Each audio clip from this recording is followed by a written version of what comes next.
What's up, geocachers? This is Keats94. Welcome to Port Coquitlam, British Columbia. It is snowing, which is quite unusual for the lower mainland. Very common in the rest of Canada right now. It is a bit of a chilly situation going on across the country. Hello to all my Canadian friends and American friends and friends from around the world tuning in. This is Keats94’s Geocaching Adventures. Stay tuned for some awesome adventures and some geocaches to come.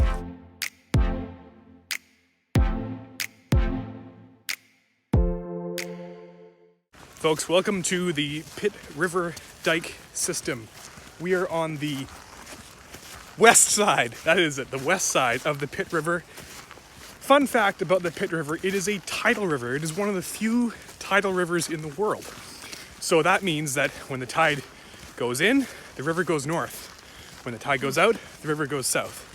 So that's what's really neat about this particular river. Theoretically, I suppose if you know the tide charts, you could paddle north, go up to Pitt Lake at the north end of the river, and then just paddle south at the end of the day. If you, like I said, if you know your tides right.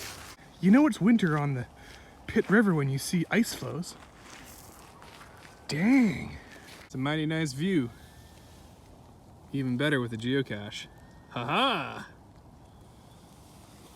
Gotta love it. Fresh new geocache. We are second to find on this thing. On the Pitt River Dike.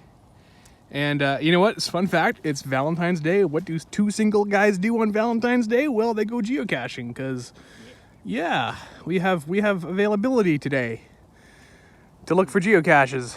Onward to the next geocache, folks. Woo! And still snowing. Still coming down real hard.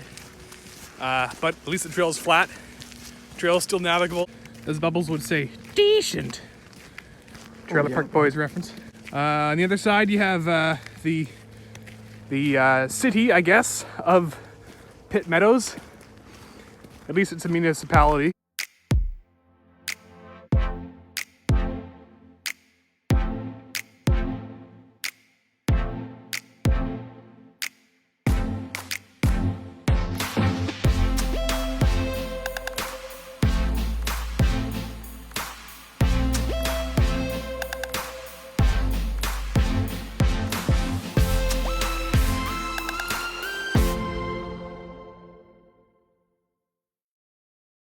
Mr. Zeppelin94 is signing the geocache next to a lovely platform with some information about the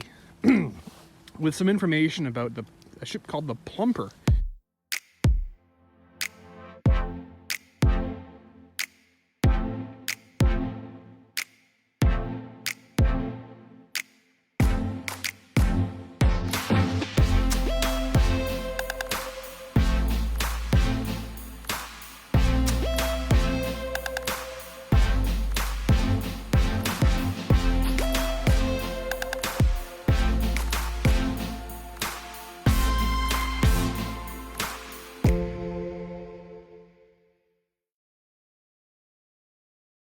Because this is a tidal river, as you can see, a lot of logs have washed ashore.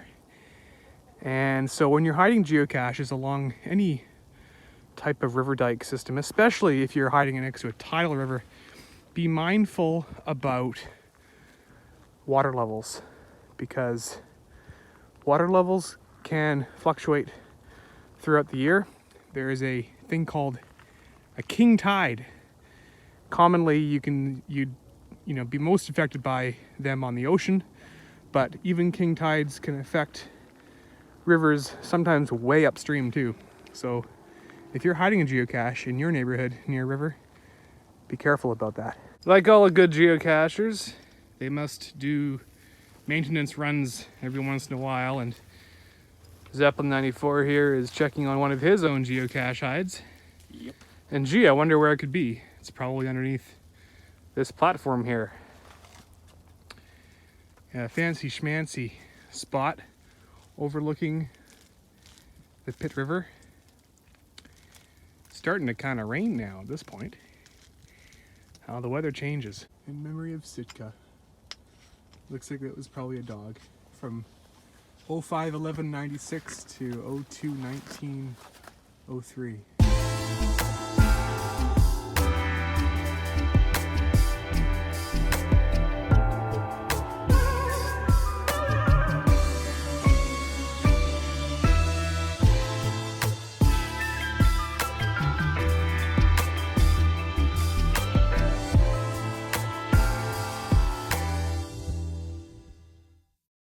For the next part of our journey, we are going to be going inland, west towards another geocache, and Zeppelin over here is going to check on another one of his creative hides. I've already found the cache before, so I will show you folks this awesome camouflage geocache.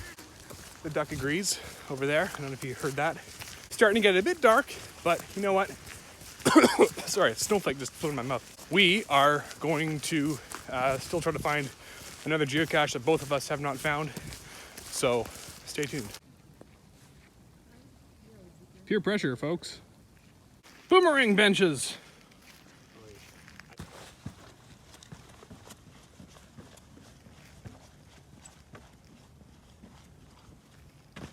On the hunt for another geocache that I've already found, but I'm just going to show y'all at home. Wow, it's really slippery here. Ayo. Where could it be? Oh, snap. Check out that wicked camo. It's like so lifelike. So lifelike. It's like a little animal. Little green furry animal thingy. There's the logbook. There's a logbook. We're gonna check to see if the cameraman signed it. Oh look, there he is. Oh, I was here on February 3rd. 3rd. Back in the good old days. This is my first time checking the logbook since it was hidden. By the way, everything from this cache came from Umomo. So big shout out to Umomo, Japanese living store. You guys rock. Free advertising for Umomo. Congratulations, you found a geocache. Look at that. Look at that. Awesome blending in.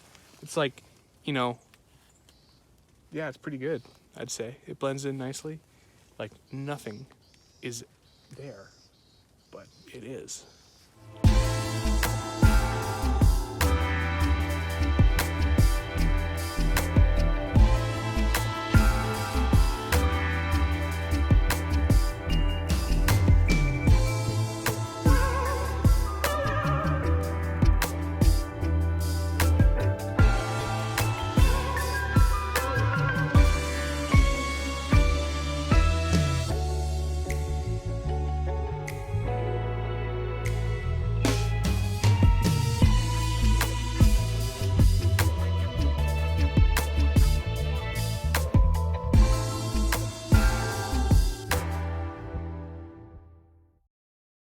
Days are getting a little longer now.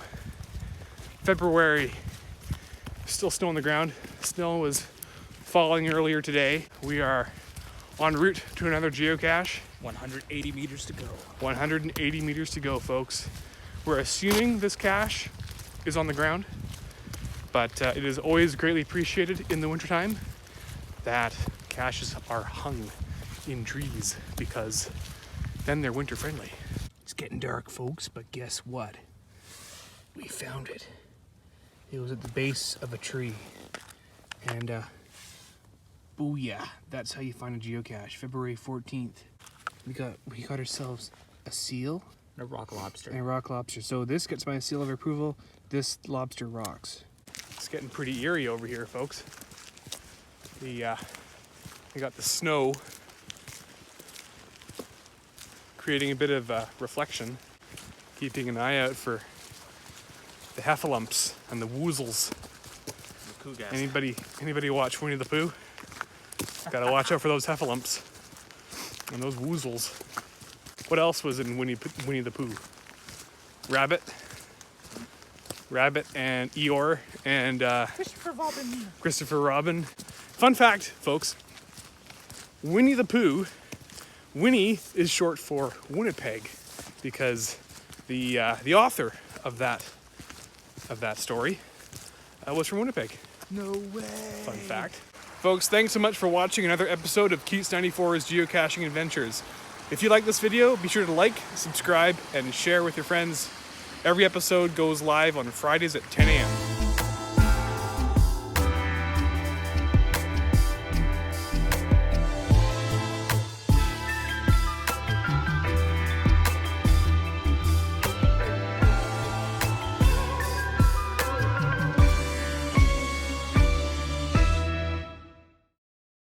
Ladies, I'm single. I'm not gonna add that.